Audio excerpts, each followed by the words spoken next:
नमस्कार, प्रारब्ध पर आप सभी का स्वागत है। मैं अवनीश। आज हमारे साथ प्रारब्ध के इस मंच के सबसे मजबूत आवाज गौरव प्रधान जी हैं। गौरव जी, आपका बहुत-बहुत स्वागत है। नमस्कार। जय जय गंगा मैया। जय जय गंगा मैया। आपको सनातन के महापर्व महाकुंभ जो कि प्रयागराज में है, उसकी बहुत-बहुत शुभकामनाएँ और बहुत-बहुत बधाई। और मेरा आपको प्रणाम, क्योंकि मैं तीर्थराज प्रयाग में गंगा में डुबकी लगा के वापस आ चुका हूँ। एक बार और जाने का बड़ा मन है, 2 बार जा चुका हूँ, तीसरी बार भी ज़रूर जाऊँगा, आपका आशीर्वाद रहा तो। मैं भी होके आ चुका हूँ, बस फ़र्क ये है कि मैं फ़ोटो नहीं शेयर करता पर्सनल चीज़ों की। बिल्कुल, बिल्कुल, तो आपको भी गंगा नहान की बहुत-बहुत बधाई हो। गौरव जी, अब चूँकि नरेंद्र मोदी साहब ट्रम्प जी के शपथ में हमारे यहाँ के बहुत सारे विद्वानों के द्वारा उनके हिसाब से उनको न्योता नहीं मिला कि ये तो बात अब पुरानी हो गई। हुँ, जयशंकर जी गए, खैर ये भी बात अब पुरानी हो गई।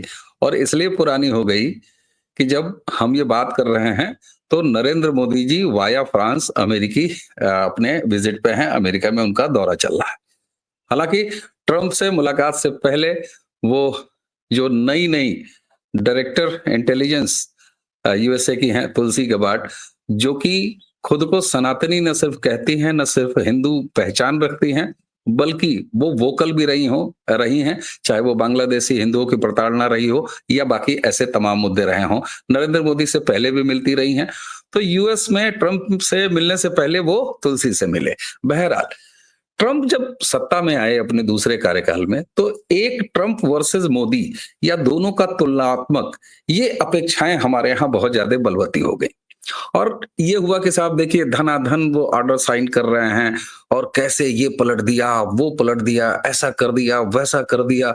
हमारे मोदी जी ऐसा नहीं करते, वो तो बड़ा ठंडा करके खाते हैं जी। और तो और इसमें और आग लग गई तब जब उन्होंने इलीगल इमिग्रेंट्स को उठा उठा के भर के भेजना शुरू किया। हमारे यहाँ भी कुछ पार्सल उतरे पंजाब की तरफ, हरियाणा की तरफ, हमारे यहाँ भी कुछ लोग आए।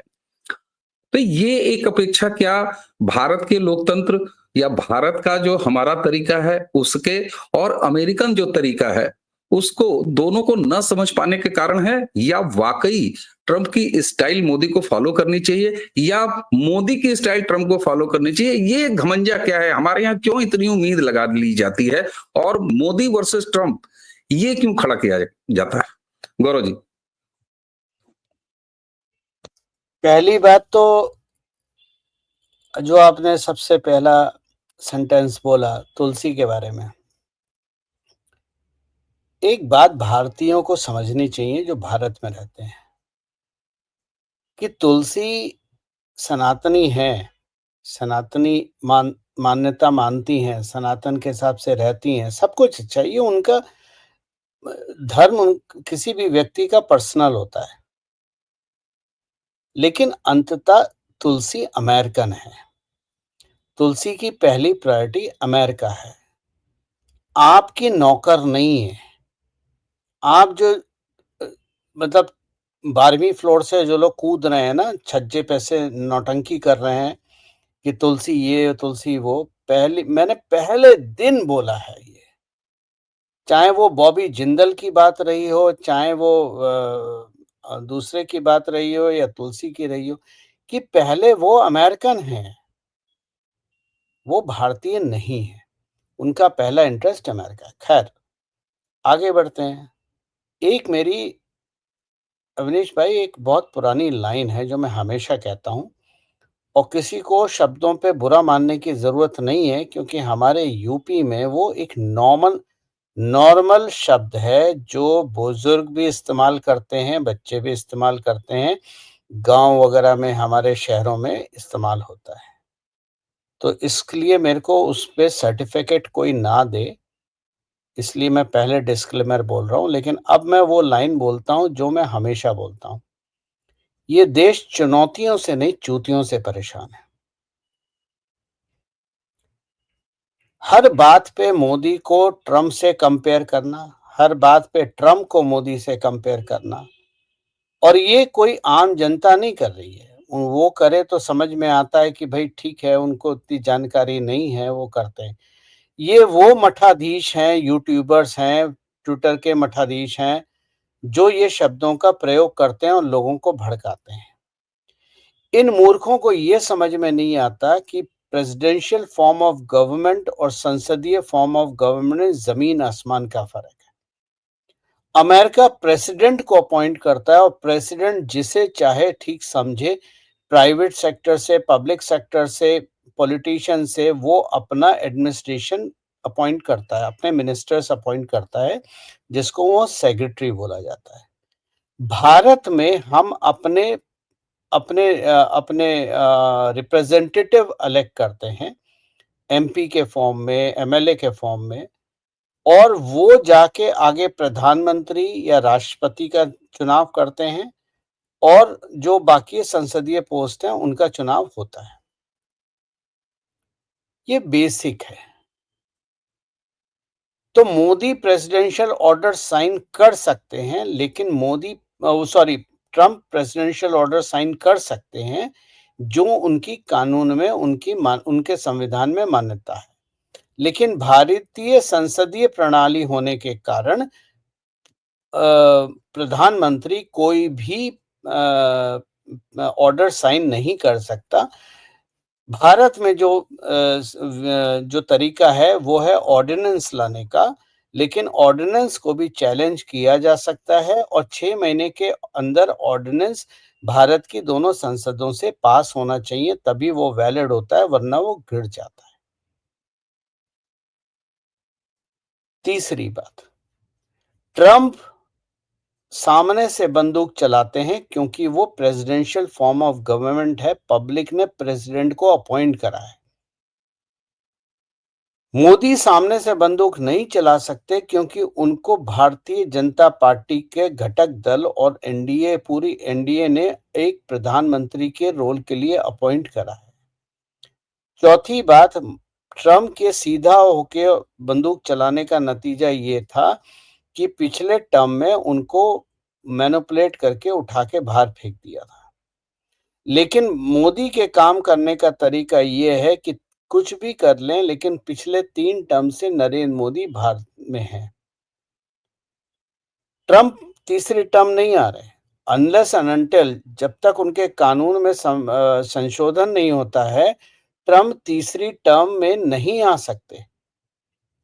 और अगर आपको अपने देश को बदलना है, अपने आप को देश में डेवलपमेंट करना है, आपको देश को आगे पहुंचाना है, तो कंटिन्यूअस गवर्नमेंट जरूरी है ताकि वो ट्रस्ट फैक्टर बने दुनिया में और भारत में।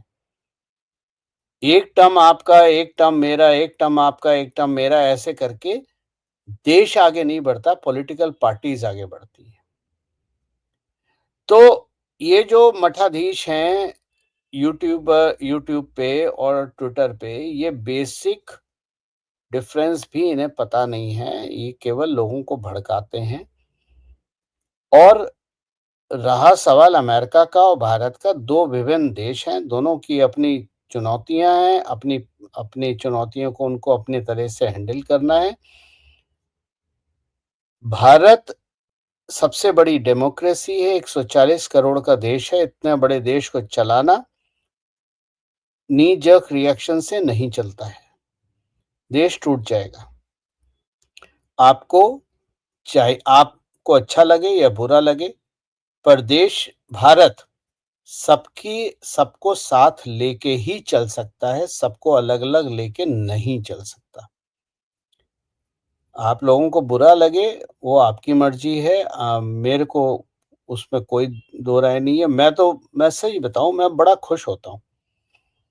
और बहुत सारी चीजें ऐसी हैं, और एक बात आप लिख के रख लीजिए, आप कितना भी ट्रम्प को कुछ कह लीजिए, अमेरिका को कुछ कह लीजिए, लेकिन वो दुनिया का एकमात्र देश ऐसा है जो डिक्टेट करता है, उसकी चलती है दुनिया में आज। और जब उसकी चलती है, क्यों क्यों ट्रम्प एक के बाद एक प्रेसिडेंशियल ऑर्डर साइन कर रहा है? क्योंकि डॉलर की आज वैल्यू है।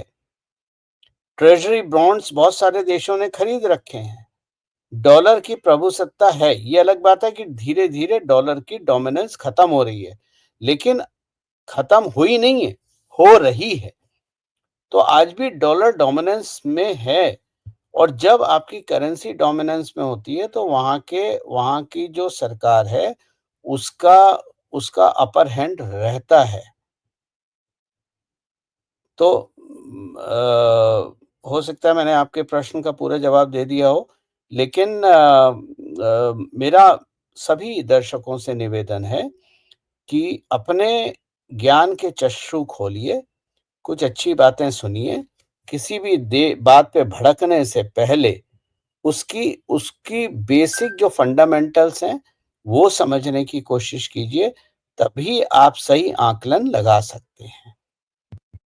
बिल्कुल, बिल्कुल गौरव जी, आपने बड़े सरल तरीके से ये बता दिया कि हमारे यहाँ का जो गवर्नेंस का मॉडल है, वो एक अलहदा मॉडल है और अमेरिका का जो गवर्नेंस का मॉडल है, वो एक दूसरा मॉडल है। इन दोनों में कंपेयर नहीं किया जा सकता। लेकिन अगर चलिए, मैं जनता की अपार माँग पे, होता है ना कि जनता की बेहद माँग पे एक बार फिर से रिलीज, तो अगर हम मान लीजिए कंपेयर कर ही लेते हैं, तो ज़रा एक सिचुएशन मैं आपके सामने रख रहा हूँ सर।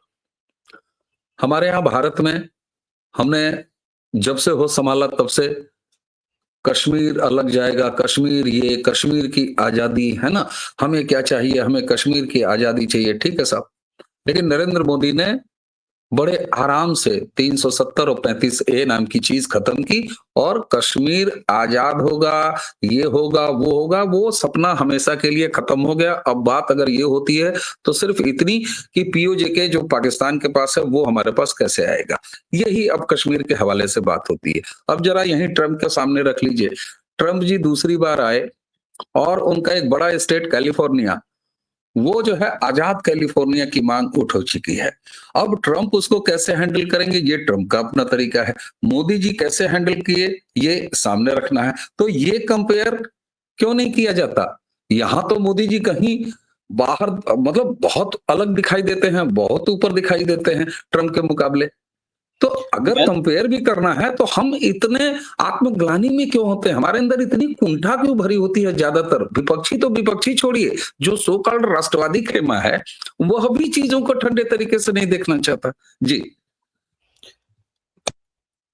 अवनीश भाई, मैं आप ही के चैनल पे पहले विस्तार से समझा चुका हूँ कि कश्मीर को भारत का अभिन्न अंग बनाने में 370-35 से हटाने में 5 साल की क्या मेहनत रही थी। और ये मैंने अपने ट्विटर पे भी लिखा था, जब मैं ट्विटर पे हुआ करता था, कि 2019 के चुनाव के बाद 370 हटेगी और राम मंदिर बनेगा। लेकिन उसके पीछे 5 साल की मेहनत है, जहां हमने पूरी ओआईसी को खत्म करा। जो भी देश उंगली उठा सकते थे या शोर मचा सकते थे, उनको कार्य करने से पहले हमने शांत करा। क्योंकि भारत, आप मत भूलिए, 2004-14 में फ्रेजाइल 5 में था। भारत एक मजबूत राष्ट्र नहीं था, एक कटोरा राष्ट्र था। हम कटोरा लेके व्हाइट हाउस के सामने बैठते थे हर चीज के लिए। ये आज की बात नहीं है, पिछले 70 साल की बात है। तो हमें वो अपनी प्रॉब्लम को सॉल्व करने में हमें पहले दुनिया को साधना पड़ा, तभी हमने वो चीज साधी और एक भी लाश नहीं गिरी। चाहे 370-35 की बात हो या राम मंदिर की बात हो, पूरा भारत शांत रहा। अगर आप वही चीज अमेरिका में कंपेयर करते हैं, तो जैसे मैंने कहा, आज भी अमेरिका डोमिनेंस स्टेट पे है। और डोमिनेंस किसी भी राष्ट्र की उसकी उसके उसका बाजार होता है, उसकी करेंसी होती है, हथियार वगैरह बात की चीज है, ठीक है ना? तो ये डोमिनेंस होती है और अमेरिका की डोमिनेंस आज भी ऑयल, फार्मा और आर्म्स में है। आप माने ना माने, लेकिन आज भी उसकी डोमिनेंस है। ये ताकत वो होती है जिसके बदौलत ट्रम्प बोल सकता है कि गल्फ ऑफ मेक्सिको अब गल्फ ऑफ अमेरिका कहलाएगा, ग्रीनलैंड का हम हिस्सा लेंगे, कनाडा को हम अपना 51 स्टेट बनाएंगे। ये वो खुल के बोल सकते हैं, हम ये बात खुल के नहीं बोल सकते, हमें माननी पड़ेगी ये बात।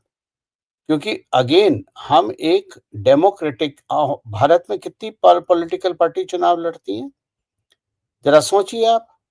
भारत में अभी 2024 का चुनाव हुआ है, कितने प्रधानमंत्री कैंडिडेट खड़े हुए थे इलेक्शन में? और अमेरिका में कितने प्रेसिडेंट कैंडिडेट खड़े हुए थे?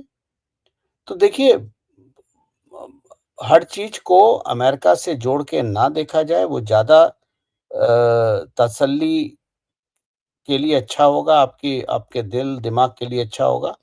भारत एक सॉवरेन नेशन है, दुनिया की सबसे बड़ी डेमोक्रेसी है, दुनिया का सबसे बड़ा पॉपुलस स्टेट है। और एक चीज़ जो आप लोग नहीं समझ पा रहे हैं, जो मैं बहुत बार बोल चुका हूँ, कि भारत एक बहुत बड़ा बाज़ार है, जिसकी डिस्पोज़ेबल इनकम बहुत ज़्यादा है। ठीक है? हर चीज़ जीडीपी लेके नाचने से अच्छा जीडीपी के नाम पे नाचना नहीं चाहिए। भारत एक बहुत बड़ा बाज़ार है और इस बार बजट में जब 12 लाख की सीमा टैक्स फ्री इनकम दी सरकार ने, तो आपने बाज़ार में एक अजीब-सी आँधी ला दी।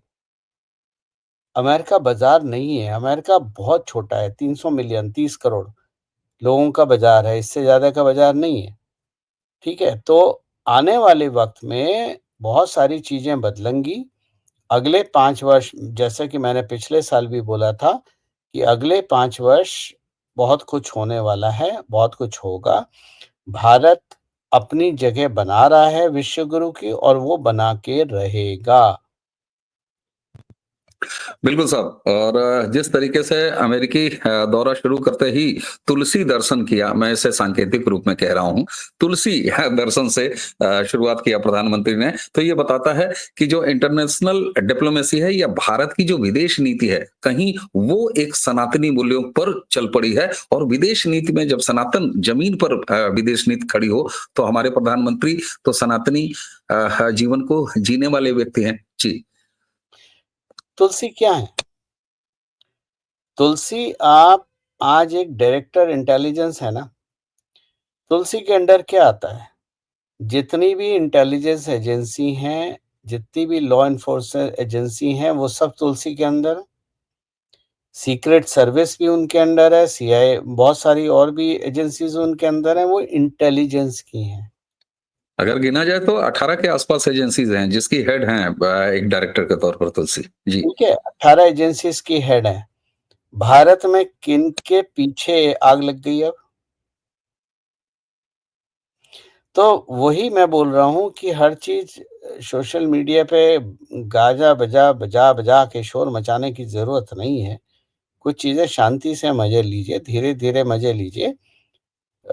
और आने वाले वक़्त में देखिए, 2015 में रोहित वेमुला हुआ था ना,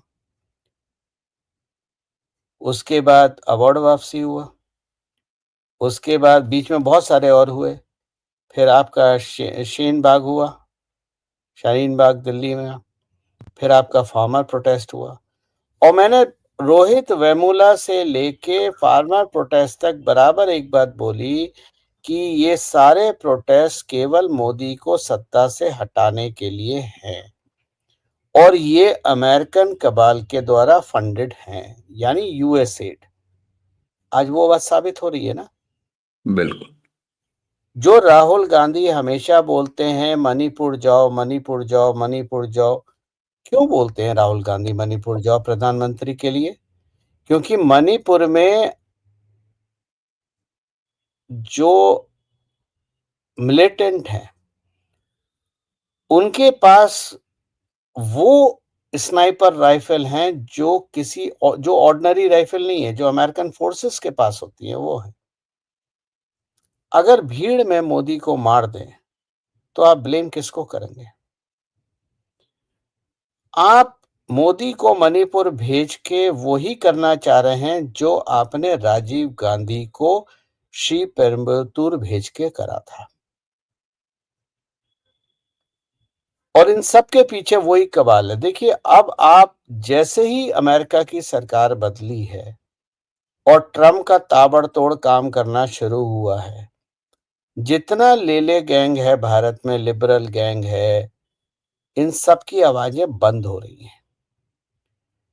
वो 7,000 पत्रकार भी सामने आ रहे हैं जिनको यूएस एड से पैसा मिलता था, चाहे वो, और ये सारे पत्रकार फेमस क्यों हैं? मोदी के नाम पे हुए हैं ना।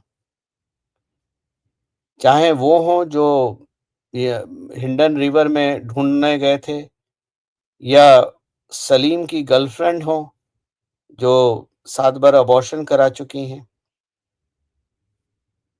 ठीक है ना? जिनका उदय 2002 के दंगों से हुआ है। ये सारे कौन हैं? पैसा कहाँ से आता है? बिना पैसे के कोई नहीं लिखता, ये सब पैसे के लिए लिखते हैं। पैसा कहाँ से आता है? प्रशांत भूषण के लिंक निकल आ रहे हैं, रवीश कुमार के लिंक निकल आ रहे हैं, बरखा दत्त के लिंक, और इन सब का कच्चा चिट्ठा मैं खोल चुका हूं आज से 5 साल पहले। तो देखिए, अमेरिका में जो सरकार बदली है, यूएस एड पे जो ब्रेक लगे हैं, उसका आपको रिजल्ट भारत में दिखेगा।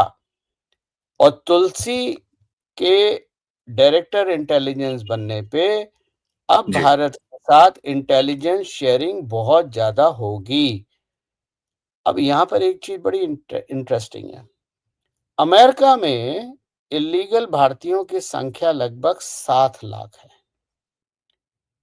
ये इलीगल इस सेंस में ये सारे सोमालिया और मेक्सिको के रास्ते नहीं आए। ये इनमें बहुत ज्यादातर लोग वो हैं जो विजिटर वीजा पे गए और उसके बाद वापस नहीं आए। इसमें बहुत सारे हमारे, मैं किसी का नाम नहीं लेता, लेकिन कुछ राज्यों के प्रमुख लोग हैं जो व्यापार में इंटरेस्टेड हैं, जॉब में इंटरेस्टेड हैं, जिनको अमेरिका का टब्बा मतलब बैच चाहिए छाती पे। वापस कितने आए? 100। 7 लाख में से 100 ही मिले ट्रंप को भेजने के लिए। क्या अमेरिकन इंटेलिजेंस एजेंसीज इतनी बेकार हैं कि 7 लाख में से 70,000 भी नहीं ढूंढ पाए, 100 ही भेजे? अब हम बताते हैं ये 100 कौन है।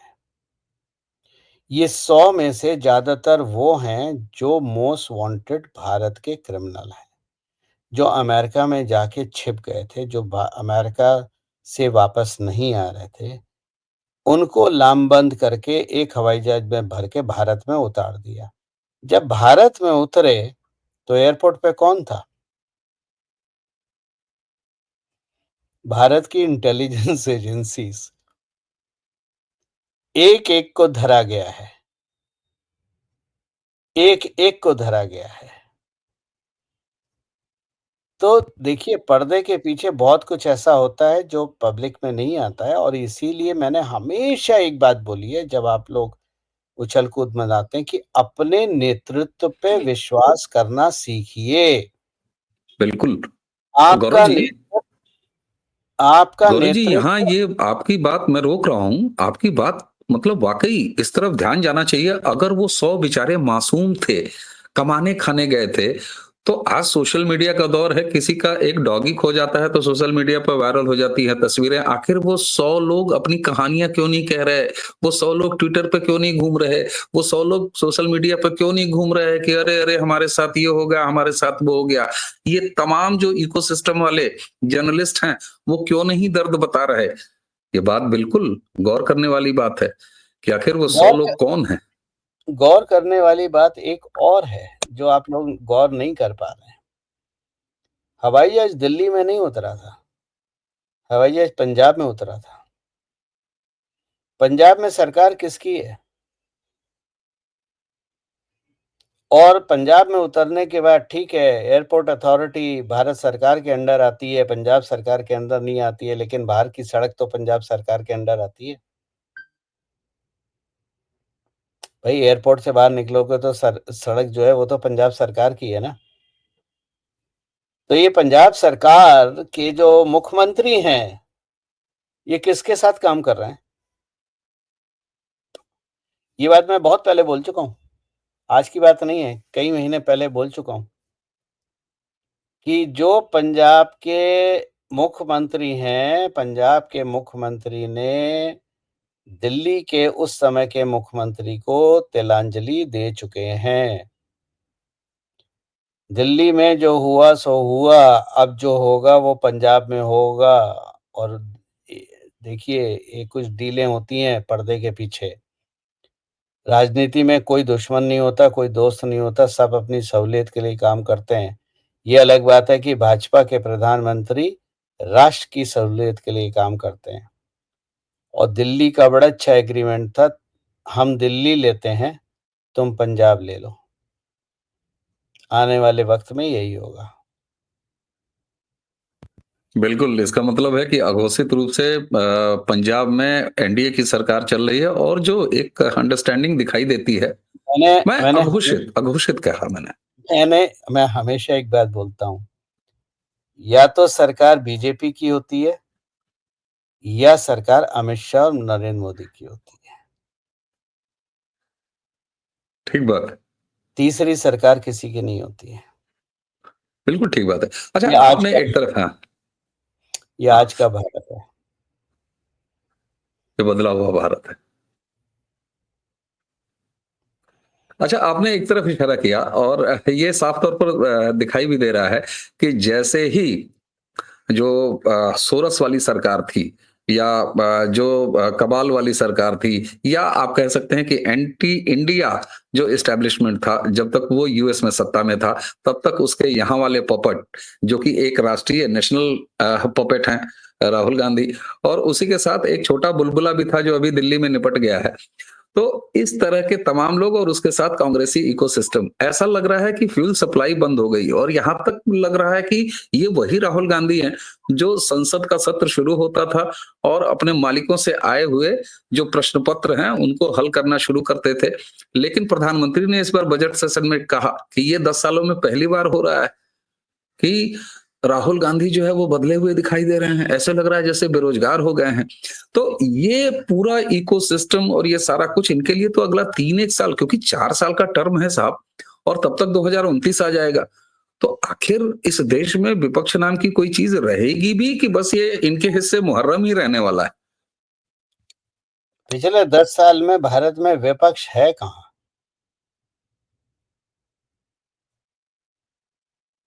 भाई हम जो चीजें पढ़ के लिख के बड़े हुए, सुन के बड़े हुए कि विपक्ष होता है वो सरकार को चेक रखता है, भारत के लिए भारत का इंटरेस्ट उसका प्रमुख इंटरेस्ट होता है, सरकार अपने मार्ग से ना भटके वो होता है। आज तक एक डिबेट बता दीजिए जिसमें विपक्ष ने भारत के लिए आवाज उठाई हो। विपक्ष है कहाँ? देखिए, 2029 का चुनाव नरेंद्र मोदी जीत चुके हैं। नरेंद्र मोदी जवाहरलाल नेहरू से बड़े प्रधानमंत्री बन चुके हैं। और एक बात बहुत साफ शब्दों में याद रखिएगा कि नरेंद्र मोदी अपने 3 टर्म और 2029 का 14 टर्म पब्लिक के वोट पे जीते हैं और चौथा टर्म जीतेंगे। यानी he is a elected prime minister. उनके नाम पे चुनाव होगा और लोग उनके नाम पे वोट देंगे और उस वोट के आधार पे वो प्रधानमंत्री बनेंगे। यानी he is a elected prime minister.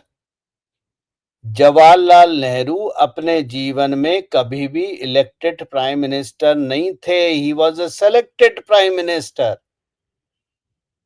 मैंने कितनी बार इस बात को बोला है कि नरेंद्र मोदी भारत के प्रथम प्रधानमंत्री हैं जो इलेक्टेड प्रधानमंत्री हैं, सेलेक्टेड नहीं है। क्षमा करें, अटल बिहारी वाजपेयी भी भारत के सेलेक्टेड प्रधानमंत्री थे, एनडीए घटक के। चुनाव एनडीए के नाम पे हुआ था, अटल जी को सेलेक्ट किया गया था कि आप नेतृत्व करेंगे, लेकिन नरेंद्र मोदी में सेलेक्ट नहीं करा जा रहा है, नरेंद्र मोदी के नाम पे चुनाव लड़ा जा रहा है। ये बहुत बड़ी बात है, ये कोई छोटी मोटी बात नहीं है। बिल्कुल साहब, बिल्कुल साहब। तो और एक बधाई जी। इन चीजों को ये फंडामेंटल्स हैं जिन चीजों को समझना बहुत जरूरी है, इससे पहले कि आप राजनीतिक विश्लेषक बने या किसी चीज पे अपनी राजनीतिक टिप्पणी दें। फंडामेंटल्स क्लियर होने बहुत जरूरी है।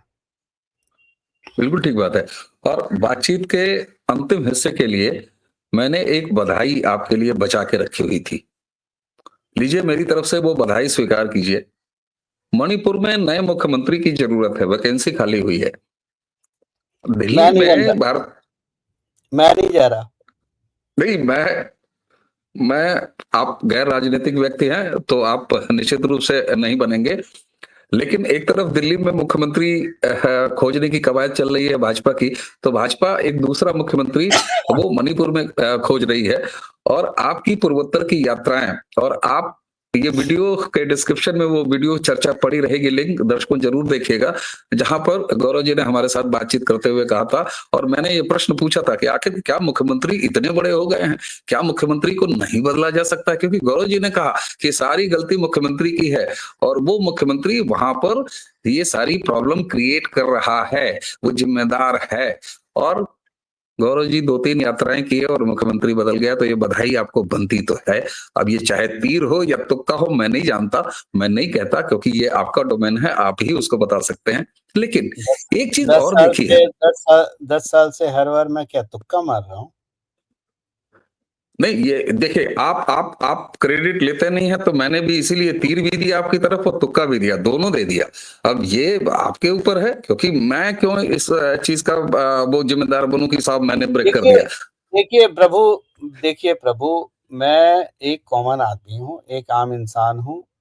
मैं चाहता हूँ कि मेरी आज़ादी पे कोई खलल ना पड़े।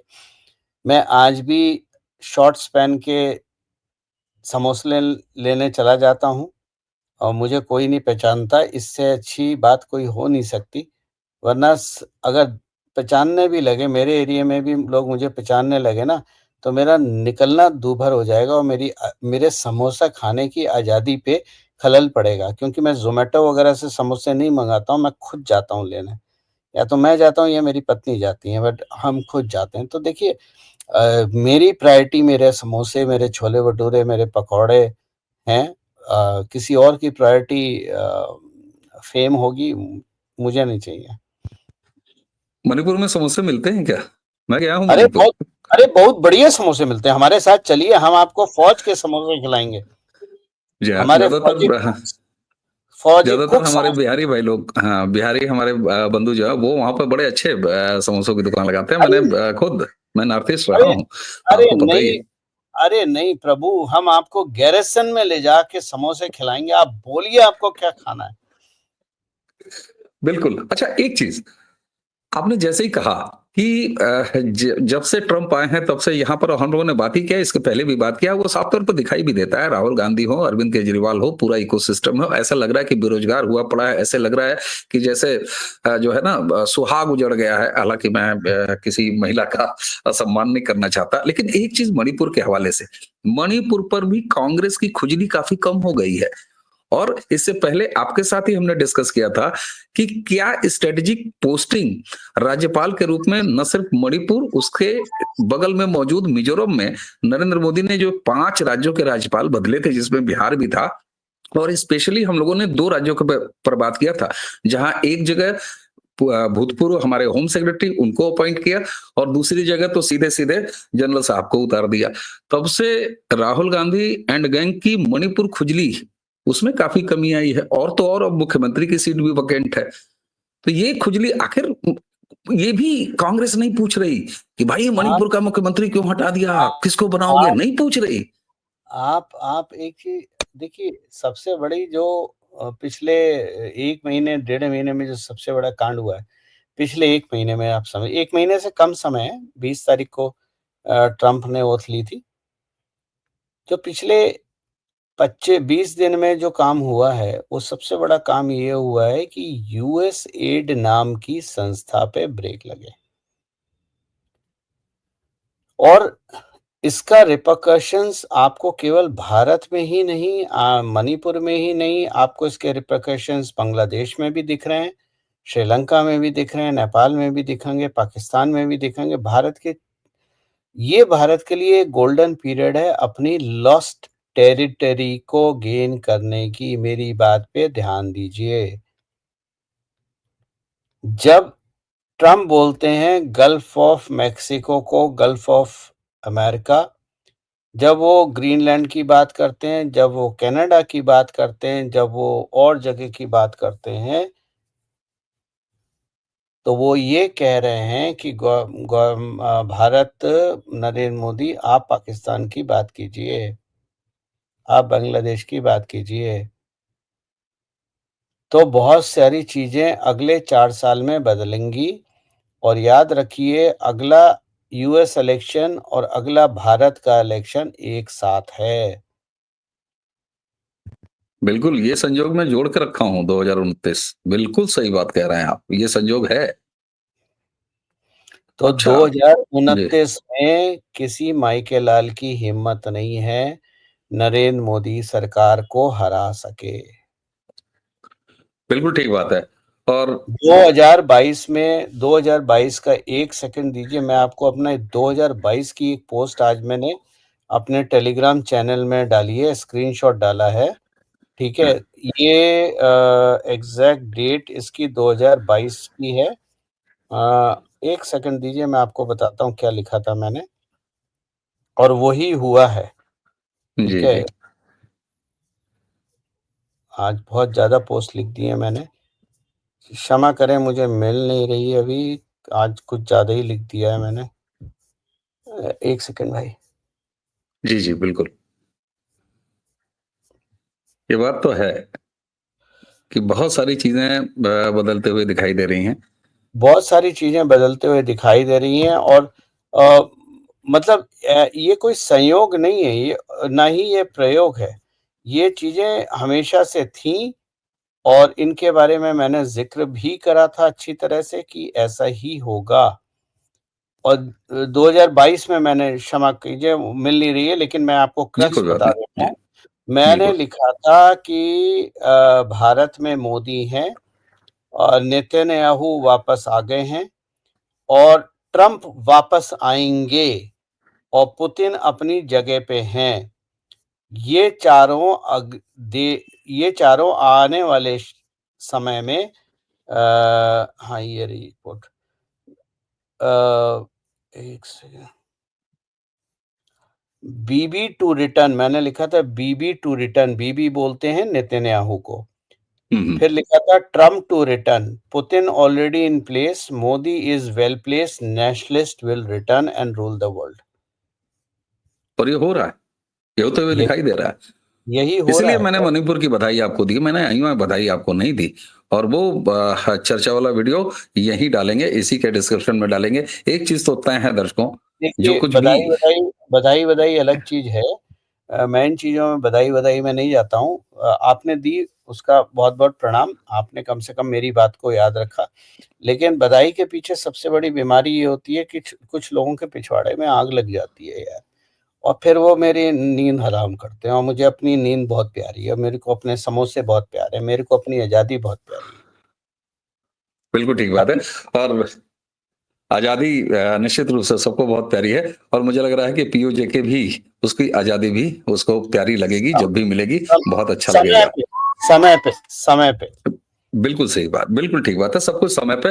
और एक चीज़ निश्चित रूप से तय है कि ये नहीं है कि ट्रंप के आने के बाद यानी नरेंद्र मोदी का भारत, हमारा भारत ट्रंप के भरोसे पे नहीं बैठा हुआ है। लेकिन एक चीज हुआ है, जब बाइडेन गए हैं तो भारत तोड़ो शक्तियां जो हैं वो बेरोजगार हुई हैं, वो अनाथ हुई हैं। इस रूप में ये ट्रंप का जो रिजिम आया है, ये भारत के लिए इतना महत्वपूर्ण इसलिए ये बनता है। ऐसा देखिए, नहीं है कि हम अमेरिका के भरोसे थे। जी, जैसे कि हमने शुरुआत में बोला था कि अमेरिका की एक डोमिनेंस फैक्टर है जिसकी जिसकी वजह से ट्रंप खुले में बंदूक लेके सामने से शिकार कर सकते हैं।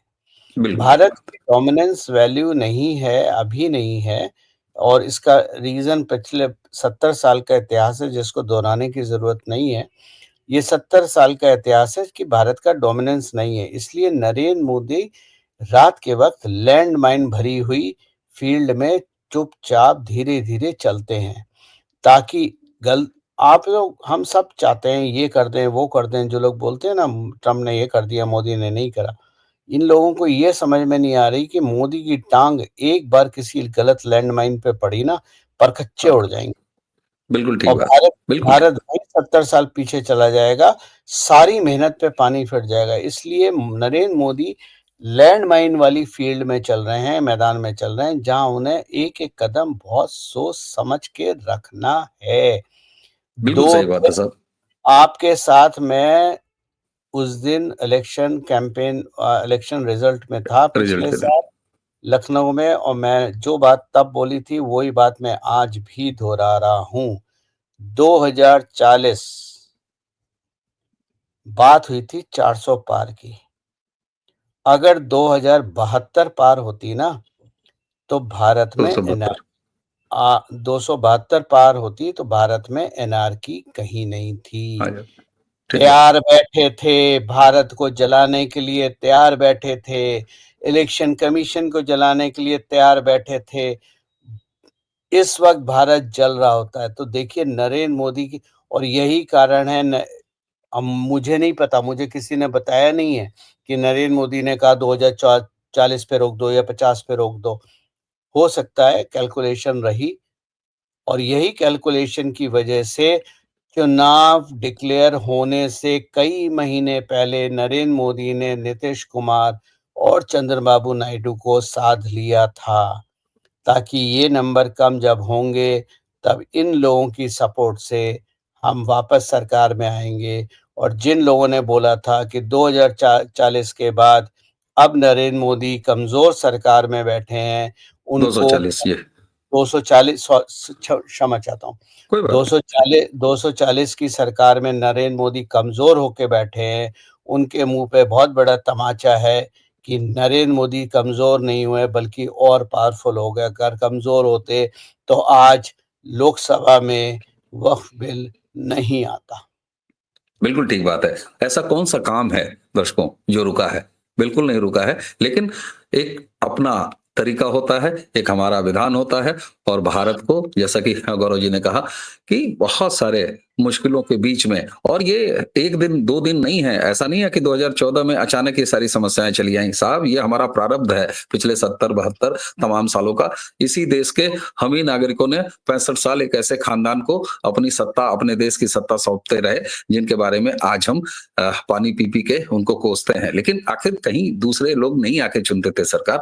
ये अलग बात है कि 2014 से इस देश में जो एक राष्ट्रीय स्तर पर परिवर्तन चला है, उसमें हमारी, आपकी भूमिका 2 उँगलियों की है। एक उँगली से में स्याही लगवाना लोकतंत्र की और दूसरे से ईवीएम के बटन दबाना, और वो काम सारे हो रहे हैं। गौरव जी आपने हमें समय दिया, और ये विषय मोदी वर्सेस ट्रम्प मैं जानबूझ के आपके लिए रखा था। ये पिछली बार जब हमारी बात हुई थी किन्हीं कारणों से वो वीडियो रिकॉर्ड नहीं हो पाया था, क्योंकि देखिए ये वही जनता है ना सर, जो 2014 से लगातार समर्थन दे रही है, लगातार राष्ट्रवादी सरकार को कायम रख रही है। इसलिए इसके सामने इस तरह की बातें, और जितने सरलता से आप बड़ी बातों को समझाते हैं, बड़ी बातों को दर्शकों के सामने रखते हैं, तो इसलिए मुझे लगा कि ये विषय आपके चलते साथ ही मुझे बात करनी चाहिए। चलते-चलते एक छोटी-सी बात और बोल दूँ, अभी हाँ जी। दिमाग में आ रही है। ये जो हमारे ट्विटर, फ़ेसबुक, इंस्टा और यूट्यूब के मठाधीश हैं, हाँ, मैंने हाँ। कुछ कमेंट पढ़े थे अभी, और मतलब पिछले कुछ दिनों में, और उसमें लिखा था नरेंद्र मोदी को प्लानिंग करना नहीं आता। ओह हो अगर हो! नरेंद्र मोदी 2024 के बजट में 12 लाख की सीमा दे देते और मिडिल क्लास खुश हो जाता, तो नरेंद्र मोदी 240 नहीं 272 तो कम से कम लेके ही आते। मैं सच बता रहा हूँ, मैं उस बात पे वो कमेंट पढ़-पढ़ के इतना हँसा हूँ ना, कि इसकी, और ये मठाधीश हैं, मतलब ये वो लोग हैं जिनके 5 लाख फॉलोअर, 1 जी, मिलियन जी। फॉलोअर, ये वो ज्ञानी लोग हैं।